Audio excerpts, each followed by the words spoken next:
Welcome to Intuitive Academy. I'm Zen Jen, here to share with you all the simple and easy ways to live more intuitively aligned. Your intuition is not a gift, it's a birthright. If you are a human, then you are an intuitive being.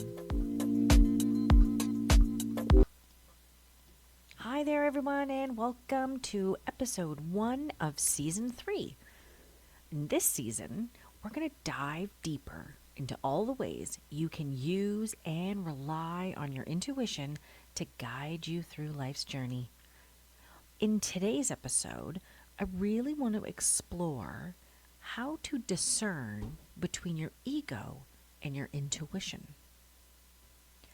Many years ago, I came across a book by Byron Katie called The Work. This book helped me clearly see the difference between my ego and my intuition, and how to take back control of my runaway thoughts.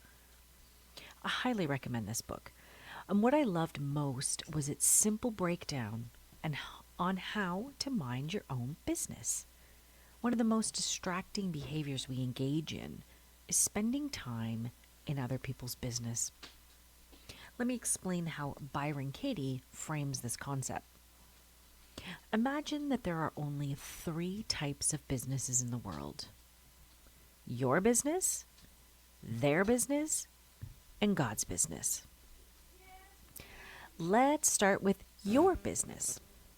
This is everything happening in your life, the things you can control, how you feel, what you do, the choices you make, what you say, and how you respond.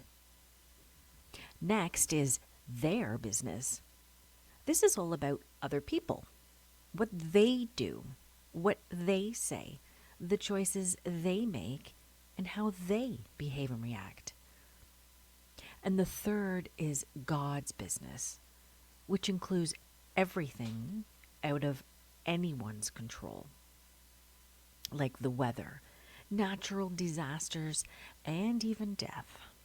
These are all things that no human can manage. The advice here is simple. Don't waste your time thinking about, worrying about, or judging their business or God's business. These aren't yours to manage, so move on. Many people convince themselves they're helping by meddling in someone else's business. But let me ask you this. Running your business while you're busy trying to run someone else's? The answer is no one. Here's a scenario to put this in perspective. Imagine the classic soda companies, Coca-Cola and Pepsi. Now, imagine Pepsi is so consumed by what Coke is doing that they pack up, they leave their office, they shut the doors and head over to Coke's headquarters. They stand at the front door trying to peek in, watching every move Coke is making, what they're doing, and telling people as they leave, you're doing it all wrong. You should do it our way.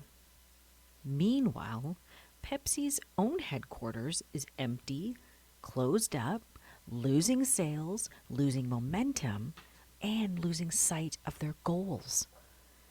You cannot run your business when you're trying to run someone else's, and that's exactly what your ego loves to do. It keeps you busy with things that are out of your control.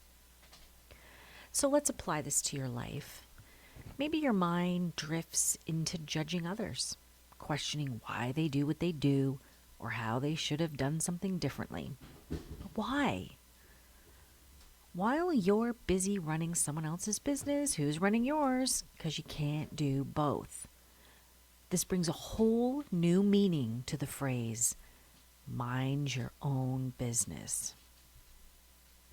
Now, to my mothers listening, I know you worry about your children.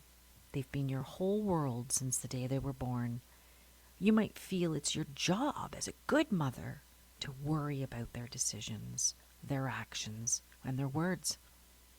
But can I suggest something?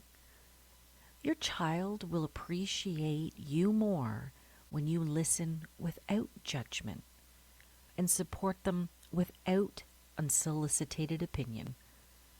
This strategy builds strong, lasting bonds between parents and children. You may have known what was best for them when they were 5, but now your 30-year-old can make their own choices, good or bad, in your opinion, and learn their own lessons. Run your own business so you can be better equipped to help them if they ask for it. I promise you, you'll feel lighter, clearer, and happier when you mind your own business. This doesn't mean ignoring everyone around you. It means not letting others' problems consume you. Has worrying ever helped someone else? No. Has judging others ever really helped? No. Most of the time we judge others to make ourselves feel better. Really, that's the root of it. But we don't need to put others down to lift ourselves up. Just let it go. Let people do what they're going to do. You'll be happier, and others will appreciate you more when you accept them without judgment. When you find yourself caught up in other people's business, it's a sure sign your ego is running the show. Your intuition, on the other hand, will gently nudge you back to your own business, quietly guiding you to stay on track. Even once you've learned to mind your own business, your ego will still try to take over your business. So the next step is learning to tell when your ego is running the show and when it's your intuition. My favorite way to spot the ego? Well, it's loud, long-winded, negative, and full of crap. The ego loves storytelling. When your intuitive yes is followed by a but or a because or then, you know your ego has stepped in. For example, let's say you're contemplating a big decision. You sit quietly with yourself and ask, should I do this? And you feel a calm yes. That's your intuition speaking. But if that yes is followed by, and then I'll prove to everyone what I can do, or because I'll gain more followers or likes, or but you shouldn't because you're not really worthy of this. Well, that's your ego talking. When your ego starts spinning stories, catch yourself, pause, and ask, is this true? Am I really unworthy? Do I really need to prove myself? Often you'll find your ego isn't kind, and it certainly isn't truthful. If your drive to do something or avoid something comes from fear or anger, check back in with your intuition. Ask yourself, why do you want to do this? Sometimes you'll realize your why isn't aligned with your higher self, and the desire will dissolve.